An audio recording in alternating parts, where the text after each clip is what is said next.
नाजरीन, इमरान खान साहब ने आज पूरी उम्मत मुस्लिमा के दिल जीत लिए। आज अडयाला जेल में इमरान खान साहब को बताया गया कि ईरान इसराइल तनाज़ा कहाँ तक पहुँचा, क्या कुछ चल रहा है। उसके ऊपर इमरान खान साहब का मौक़िफ़ भी सामने आ गया और बहुत सारे ऐसे लोग जो परेशान थे, बेचैन थे कि इमरान खान का कोई ट्वीट क्यों नहीं आ रहा, तो अब उनके मुंह पे बहुत बड़ी चपेट पड़ने जा रही है, वो भी आपको बताएंगे। लेकिन एक खबर ऐसी है, जंग के 5वें रोज ईरान की खुफिया एजेंसी ने, ईरान की फौज ने, ईरान ने बहैसियत मुल्क वो टारगेट हासिल किया है जो शायद आज तक दुनिया की सबसे बड़ी ताकतवर एजेंसी भी नहीं कर सकी। आज ईरान ने पूरी दुनिया को चौंका दिया है। ईरान ने क्या किया जी? ईरान ने इसराइल की जो सबसे टॉप ऑफ द लाइन खुफिया एजेंसी है, जो पूरी दुनिया के अंदर प्रॉक्सीज, पूरी दुनिया के अंदर जो स्पाइंग है उसके नेटवर्क और खतूत पे स्पाइंग करती है, जो इंटेलिजेंस इकट्ठी करती है, पेगासस जैसे सॉफ्टवेयर बनाती है। आज ईरान की खुफिया एजेंसी ने, ईरान की फोर्सेस ने मोसाद के हेडक्वार्टर को दाग दिया, तहस नहस कर दिया और अमान के मराकज पर हमले किए गए। ये ईरान इसराइल की दो बड़ी खुफिया एजेंसियां, मोसाद और अमान, इनके हेडक्वार्टर्स को तबाह किया गया।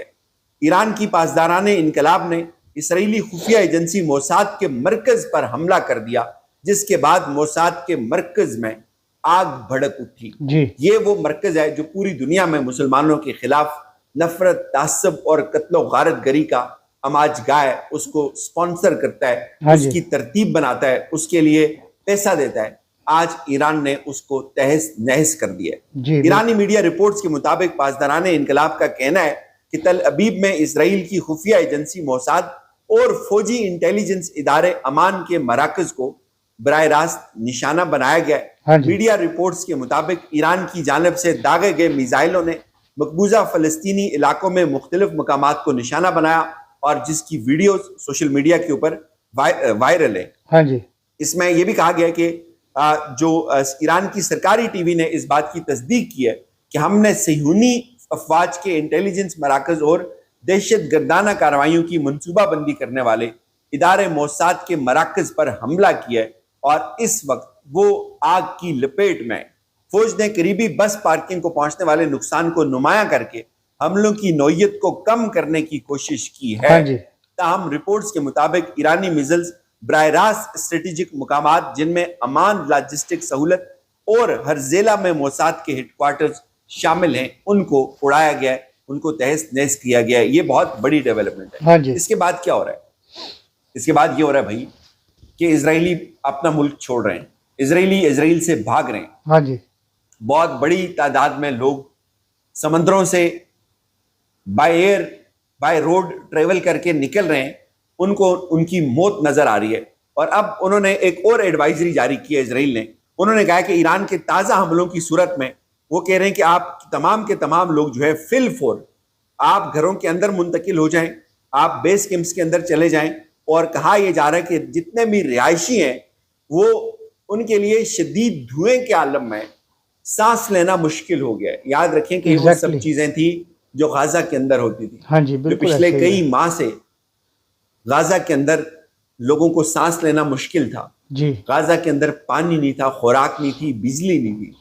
अल्लाह कहता है वतिलकुल अयामु नुदाविलुहा बैनन नास, के पहले अहले गाजा तकलीफ में थे, अब वो तमाम सयूनी जो उस वक्त जश्न मनाते थे, आज उनका सांस बंद है, आज उनकी बिजली बंद है, आज उनकी रोटी रोजी बंद कर दी है ईरान के मिसाइलों ने, और आज वो सांस नहीं ले सकते खुली फिजा में। अब उनको समझ आएगा अहले गाजा का दुख, उनके मसाइल, उनकी प्रॉब्लम्स। और कहा यह जा रहा है जी कि जो इसराइल की जो फोर्सेज हैं वो जो नुकसान है उसको बहुत कम करके बता रही हैं। वो हकायक पूरी दुनिया से छुपा रहे हैं। उनको इस बात का अंदाजा है कि अब इसराइल की अपनी कौम उस हुकूमत के खिलाफ निकलेगी, क्योंकि ये जंग इसराइल बहुत बुरी तरह से हारने जा रहा है। बहुत सारे लोग यहाँ पे कह रहे थे कि इमरान खान चुप है, इमरान खान की तरफ से कोई बात सामने नहीं आ रही, इमरान खान का ट्विटर हैंडल चुप है। भाई आपने मुलाकात नहीं करवाई, आपने उस बंदे से, किसी फैमिली के बंदे की मुलाकात ही नहीं करवाई, तो ट्विटर हैंडल खुद ब खुद तो नहीं काम करता।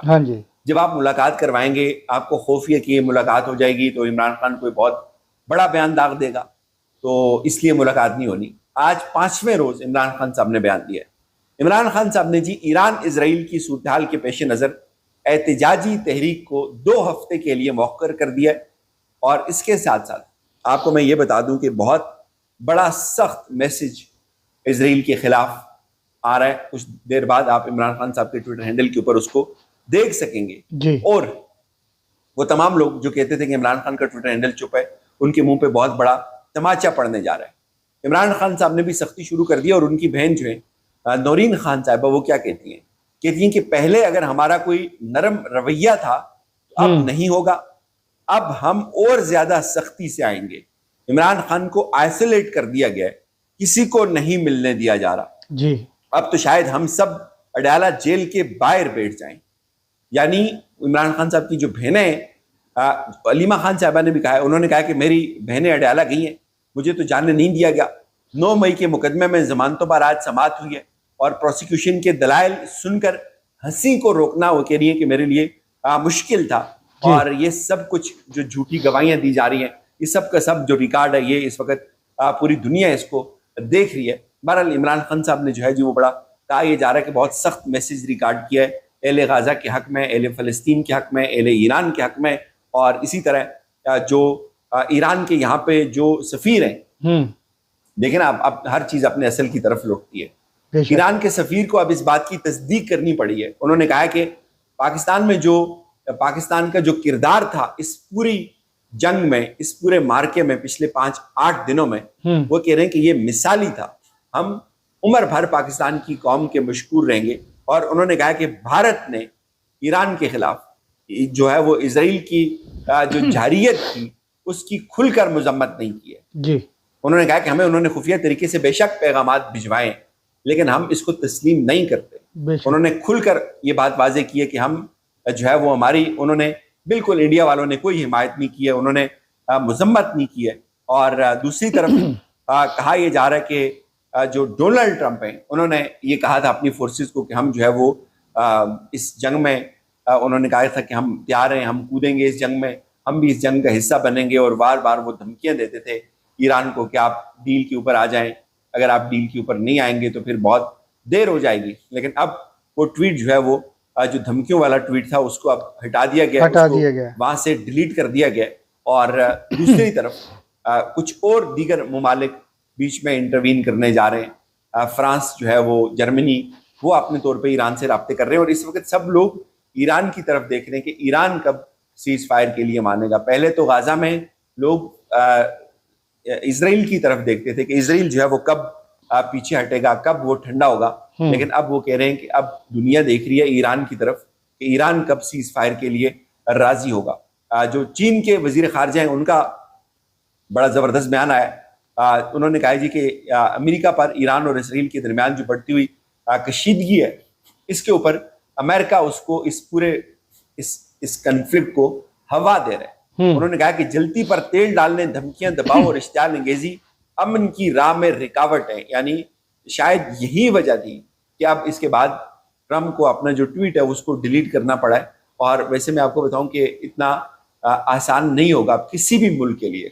आप जंग में किसी मुल्क को बिल्कुल ख़त्म नहीं कर सकते। बेशक अगर आप जंग में किसी मुल्क को ख़त्म कर सकते होते तो यूक्रेन आज बिल्कुल बढ़ चुका होता। 4 साल से वो भी जंग के अंदर है। तो ईरान को अगर कोई ये सोचता है कि वो ख़त्म कर देगा, ये उनकी भूल है। आप नुकसान पहुंचाते हैं, आपको भी नुकसान पहुंचता है, फिर आप उसके लिए तैयार रहें। लेकिन ईरानी डटे में वो पीछे हटने के लिए तैयार